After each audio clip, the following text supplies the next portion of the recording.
So students, this is the poem number 3 on his blindness. In this video, I'll teach you about the central idea and the two major important explanation with poetic beauty. I will tell you how can you write properly in your notebooks for the UP board exam. These are very important for the board student this year also. So all of you can write this very properly. So first I am coming to tell you about the central idea of the poem, which is very important for the board students this year. So first I am coming to the central idea of the poem number 3 on his blindness by John Milton. This is very important. First I am coming to the centre idea. तो इसमें starting से यही start है, आप लोग को लिखना है.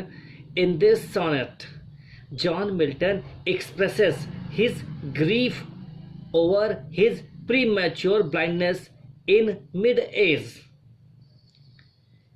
वह पोएट जो है जॉन मिल्टन अपने दुख को प्रस्तुत कर रहा है क्योंकि मिड एज से पहले ही वो ब्लाइंड हो गया, अंधेपन हो गया है. अंधेपन की चीज बारे में वो अपने दुख को प्रस्तुत कर रहा है. It is a complaint to God for this injustice. ये ईश्वर के प्रति उसकी एक अन्याय के प्रति शिकायत है. He is very sad as he became blind at the age of 44. वो बहुत ज़्यादा दुखी है क्योंकि वो 44 साल की उम्र पर अंधा हो गया है. ही थिंक्स दैट गॉड में स्कोल्ड हिम और पनिश हिम. वो सोचता है कि ईश्वर उसको फटकारेंगे अथवा उसे दंडित करेंगे for not using his poetic talents, क्योंकि उसने अपनी कविता लिखने की योग्यता का उपयोग नहीं किया है. After thinking about the supremacy of God, he realizes that the best service to God is to bear the misfortune and sufferings of life.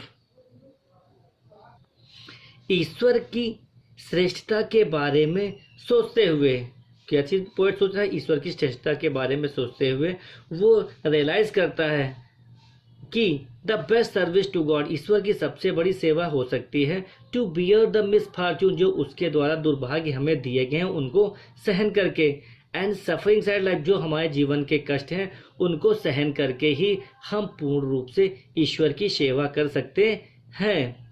These sufferings are given us by God to test our patience. These sufferings, ये कष्ट हमें दिए गए हैं ईश्वर के द्वारा. Test our patience, हमारे धैर्य को टेस्ट करने के लिए, परीक्षण करने के लिए. Everything is a slave to him, क्योंकि ईश्वर के लिए सब कुछ क्या है? उसके लिए सब कुछ दास ही है. सब कुछ एक उसके लिए गुलाम की तरह है. कोई भी चीज जो है ईश्वर के लिए कुछ भी निरर्थक नहीं बचा, सब कुछ उसके लिए स्लेव की तरह ही है. He does not need any man's work, उसे किसी भी प्रकार के मनुष्य के कार्य करने की आवश्यकता नहीं होती है. Thousands of angels are ready at his command. हजारों देवदूत उसके एक आदेश पर कार्य करने के लिए तैयार रहते हैं. Thousands of angels are ready at his command. हजारों देवदूत उसके एक आदेश पर कार्य करने के लिए तैयार रहते हैं. He realizes and to be satisfaction, patience and have faith in God. He realizes, वो एहसास करता है कि to be the satisfaction, कि उसे संतोष मिले धैर्य के साथ, and have faith in God, तब भी वो ईश्वर में विश्वास रखने लगता है. तो ये जो सेंट्रल आइडिया है ये बहुत ही इम्पॉर्टेंट है बोर्ड स्टूडेंट्स के लिए. सभी लोग इसे राइट कर लें और उसे लर्न करें. अब मैं आपको पोएट की सम पोइटिक ब्यूटी या पोइटिक इम्पोर्टेंस बताने जा रहा हूँ. जो क्रिटिकल अप्रिसिएशन है वो हर आप सेंट्रल आइडिया 3-4 पॉइंट लिख सकते हैं, अथवा हर स्पेन में आपको कम से कम 3 पॉइंट लिखने ही हैं, जैसे मैंने अपनी पहली प्रीवियस वीडियो में बताया. तो इसके 2 इम्पॉर्टेंट हैं. पहले मैं आपको चल रहा हूँ पोइटिक ब्यूटी पर. तो I am coming to the poetic beauty of the poem on his blindness. तो पहले हम लोग चलते हैं। The poem has a personal touch. It is personal sonnet of John Milton. ये तो सबको पता है पर्सनल सोनेट है जॉन मिल्टन का, और उसमें पर्सनल टच उन्होंने इस पर टच दिया, स्पर्श दिया अपने खुद के बारे में ही। This poem tells us about the sad plight of the poet after being blind.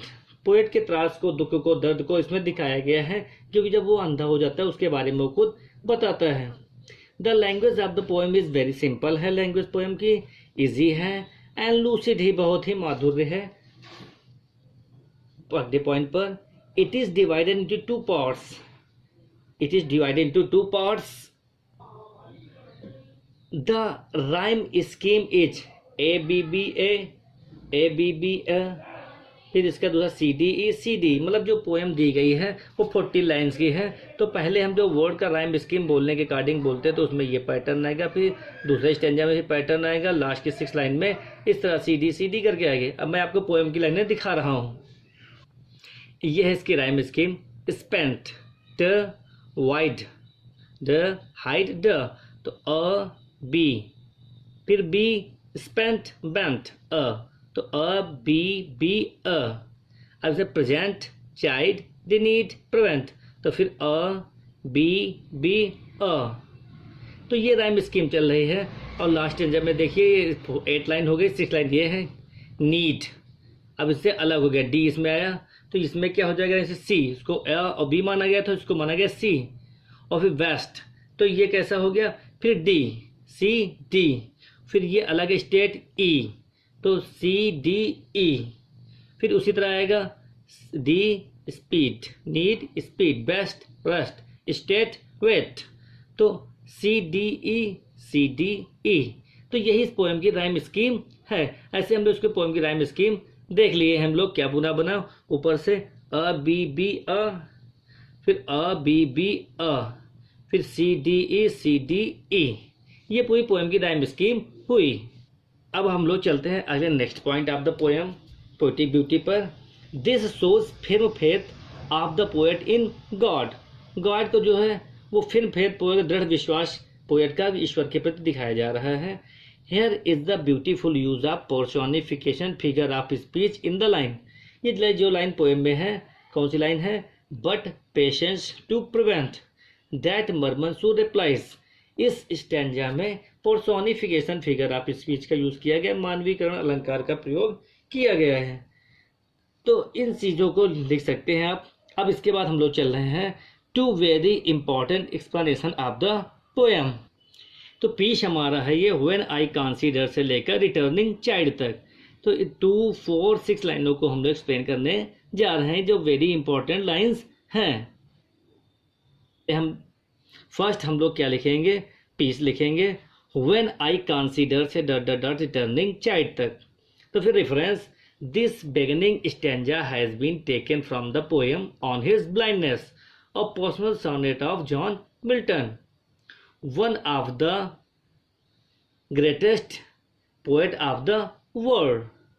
फिर इसके बाद कॉन्टेक्स्ट पर आते हैं हम लोग।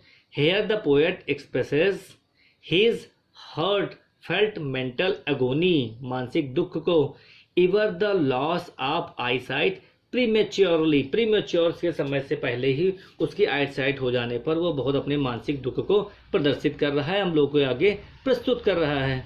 अब इसके बाद हम लोग चलते हैं एक्सप्लेनेशन पर। Now I am coming to the explanation of the poem.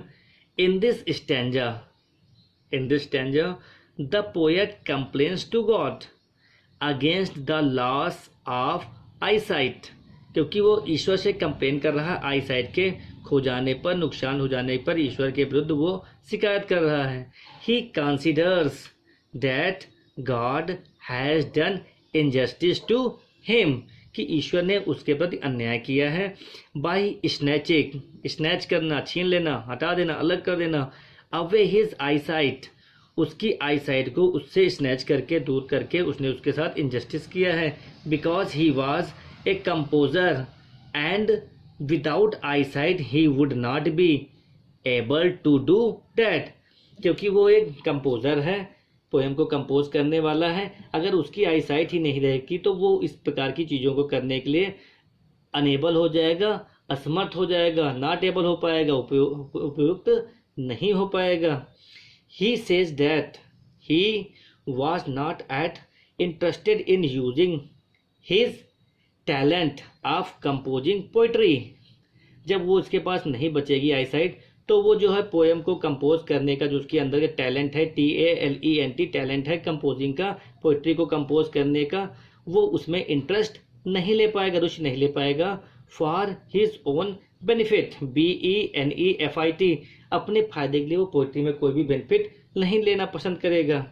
Instead of it, इसके बजाय, he wanted to use his talent in service of God, इसके बदले वो क्या करेगा, उस कविताओं के बदले वो ईश्वर की सर्विस को, सेवा को करने के लिए प्रयोग करना चाहता है अपनी योग्यता को। येट फिर भी his eyesight was snatched away from him, उसकी आईसाइट क्या हो गई है, स्नैच अवे हो गई है, दूर हो गई, उससे अलग हो गई है। He was very frank in expressing और presenting his true account of his life to escape from any kind of punishment from God। वो ईश्वर से किसी प्रकार का पनिशमेंट की अपेक्षा वो चाहता है कि वो उसके भी जीवन में उसको सही अकाउंट दिखाया जाए, दर्शाया जाए, जिससे कि वो अपने दुख को या दर्द को दूर कर पाए, जिससे कि वो उसको पता चल पाए कि वो उसका जब जीवन में बचा है, लाइट नहीं बची है, आंखों का प्रकाश नहीं बचा है, तो वो क्यों उसके द्वारा भगवान उसकी सेवा लेना चाहें। तो क्या तब भी ईश्वर की सेवा लेना चाहते हैं? But now he is unable to do that, लेकिन नाउ ही इज अनेबल, अब वो इस चीज को करने के प्रति अनेबल है, असमर्थ है, क्योंकि आईसाइट उसके पास नहीं है। That is why he is next to escape from any kind of punishment from God, but now he is unable to do that। अब वो इस चीज को करने के प्रति असमर्थ है, बहुत ही अयोग्य है। That is why he is complaining to God, इसी कारण से वो ईश्वर से कंप्लेन कर रहा है, शिकायत कर रहा है। ये इंपॉर्टेंट पैराग्राफ है। इसके बाद वाला हिज स्टेट इज किंगली, वो बहुत ही इंपॉर्टेंट पैराग्राफ है, उसको स्टैंजा को लिखकर स्पेल बनाने बहुत जरूरी है। ये पीस है हिज स्टेट इज किंगली से लेकर के स्टैंड एंड वेट तक। ये जो लास्ट लाइनें हैं 4 लाइन्स, ये बहुत ही इंपॉर्टेंट है बोर्ड स्टूडेंट्स के लिए, बहुत ही ज़्यादा। तो first I am going to the reference, piece तो आपने लिखा लिया है ना। इसके बाद हिज स्टेट से लेकर स्टैंड वेट एंड तक है ना, डॉट तक। फिर रेफरेंस जैसा आपने पहले लिखा एज ए वो कंक्लूडिंग स्टैंजा जैसे था, ये कैसा दिस कंक्लूडिंग स्टैंजा है, वही मतलब रेफरेंस पहले वाला ही लिखा जाएगा। Context, in this stanza there is a expression of poet firm faith in God as he realizes that God is supreme। God कैसा है, सुप्रीम है, सर्वश्रेष्ठ है। So he realizes soon his mistake, इसलिए पोएट जल्दी ही अपनी गलती को रियलाइज कर लेता है, एहसास कर लेता है। अब हम लोग इसके बाद चल रहे हैं एक्सप्लेनेशन में। Now I am going to the explanation of the stanza. This is very important. Explanation is here. Here the poet tells us that God is supreme। Poet हमें बता रहा है गॉड क्या सुप्रीम है, सर्वश्रेष्ठ है।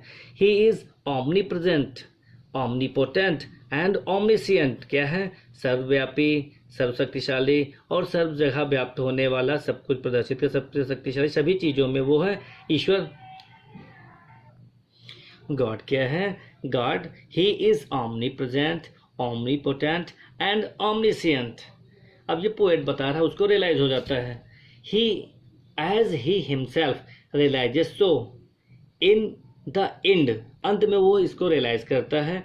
When his soul and tries to make him understand this by interfering in his complaint, जब वो अपनी कंप्लेंट को इंटरफियर करता है तो ये खुद ही समझ जाता है, अपने आप में उसको अपने गलती का एहसास हो जाता है। ही कम्स टू नो, वो जान जाता है कि that resignation to the will of God, ईश्वर की इच्छा के प्रति उसको वो सब कुछ जानकारी मिल जाती है। Is the best service to him, कि ईश्वर के प्रति जो उसकी सेवा है वो कैसी है, उसकी सबसे बेस्ट सर्विस है किसके लिए, ईश्वर के लिए है। This realization gives him the spiritual strength, ये उसको स्ट्रेंथ कैसी देती है, स्पिरिचुअल स्ट्रेंथ देती है, आध्यात्मिक शांति देती है। To endure his blindness with patience and to overcome his bitterness towards God, because he capital God के लिए है, he is almighty and so he does not need any man's service, any अलग है, मैंस अलग है, any man's service, because thousands angels are, because क्या है, thousand क्या है, बिकॉज थाउजेंड क्या है, thousand angels are always ready to obey him, क्योंकि हजारों देवदूत क्या है, उसके आदेश की आज्ञा का पालन करने के लिए हजारों देवदूत उसके लिए तैयार हैं, खड़े हुए हैं, हमेशा तत्पर रहते हैं। और पृथ्वी, आकाश, समुद्र, चाहे जहाँ पर भी कार्य करने, they are waiting to do their job for the God service. अब क्या है पोइटिक ब्यूटी मैंने जो पहले ही पॉइंट में आपको दिए थे उनमें से आपको 3 पॉइंट्स, मेजर पॉइंट सब पे स्टैंजास के अंत में लिख देना है। ये बहुत ही इंपॉर्टेंट स्टैंजा है, तो इसको सभी लोग पढ़िए, लिखिए और याद कर लिए। और मेरी इस वीडियो को वॉच करने के बाद अपने फ्रेंड्स को शेयर जरूर करना मत भूलिए। Okay, thanks for watching, have a good day.